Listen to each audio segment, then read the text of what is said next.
Hé, les Ketches, vous êtes là. Alors, ben aujourd'hui, on va aller à Bruxelles, figurez-vous. Oui. J'ai fait une super rencontre il y a quelque temps. Paula Reglo. C'est un artiste peintre, mais c'est pas que ça. C'est quelqu'un qui adore Bruxelles, qui parle de Bruxelles avec tout son cœur.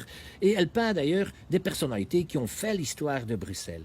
Et voilà, on a évidemment qu'un petit portrait de 4 minutes, mais on aurait pu faire 52 minutes ou même quelques heures, tellement elle aime de parler de sa ville et de ses habitants. Voilà, chers amis, Paula Reglo, pour vous. Allez, salut en de kost en de wind van achter.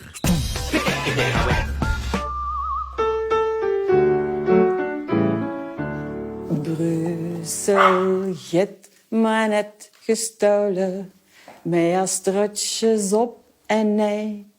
Brussel het mij net gestolen, zingen wij maar rolle kotier. Ça, c'est ma Janneke. C'est un griffon bruxellois. On les trouvait déjà dans les tableaux de Van Eyck, pour te dire que c'est depuis. Et je me suis dit, mais quel beau chien! Et alors j'ai cherché sur Internet, et c'était un Bruxellois. Donc, coup de foudre assuré. J'adore Bruxelles, j'adore ma ville. L'endroit que j'aime beaucoup, c'est la place Poulart, avec la vue sur Bruxelles comme ça. Les couchers de soleil qu'il y a là, tu t'imagines pas comme c'est beau. Et chaque fois, c'est autre chose. La ville s'endormait, j'en oublie le nom. Bruxelles est souvent la mal-aimée. Et ça me fait mal au cœur alors, quand j'entends oui, Bruxelles, toujours des choses négatives. Et pourtant, c'est une ville, mais il n'y a pas mieux. Le bruxellois, pour moi, c'est une langue que j'adore parce que c'est une langue tellement imagée. Quand tu parles le bruxellois, tu vois les choses, tu ressens les choses, tu sens même les choses. Allez, par exemple, quand on dit chez nous « j'ai bien mangé », ou mange bien. Je t'en een boule ten twee terme. Tu te rends compte, tu vois 2 bras comme ça, il y a un boule comme ça.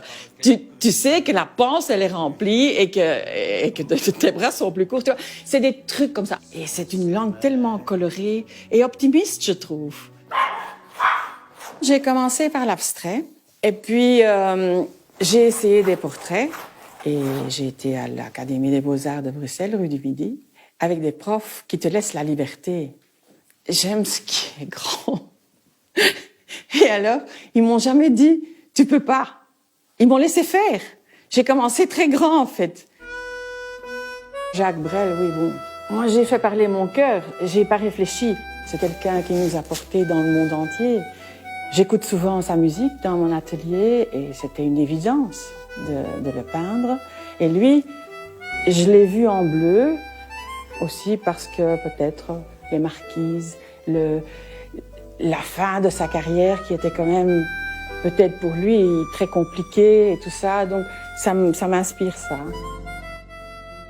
Toutes, oui, ça c'est vraiment le bruxellois type des Marolles qui a conquis le monde et c'est normal que tu dois peindre tout ce quand t'es bruxellois. Je sais que Arnaud est d'Ostende, mais c'est un Bruxellois. Et je l'ai représenté dans cette couleur parce que c'est quelqu'un de, quand même, un peu dilué, très, tu vois, tu sais vraiment pas bien le définir. Donc, et il a une certaine forme de blues en lui, mais qui n'est pas bleu, qui est plutôt turquoise pour moi. Je ne sais pas t'expliquer pourquoi. Quand il y a eu la période des attentats et tout, j'ai eu l'impression, mais qu'est-ce que je peux faire? J'ai pas de pouvoir, j'ai rien. J'allais exploser, il fallait que je dégage tout ça. Oui, ça j'ai fait, oui.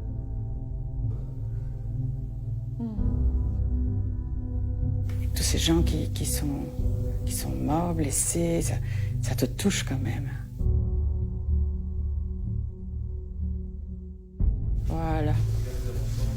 Voilà, tu vois. C'est difficile parfois de trouver les mots. Et la peinture, tu mets ce que tu veux sur ta toile. Vraiment, c'est un souhait, c'est un rêve. Si je pouvais peindre tous les jours, ce serait magique. La ville s'endormait, j'en oublie le nom. Sur le fleuve, en amont, un coin de ciel brûlait.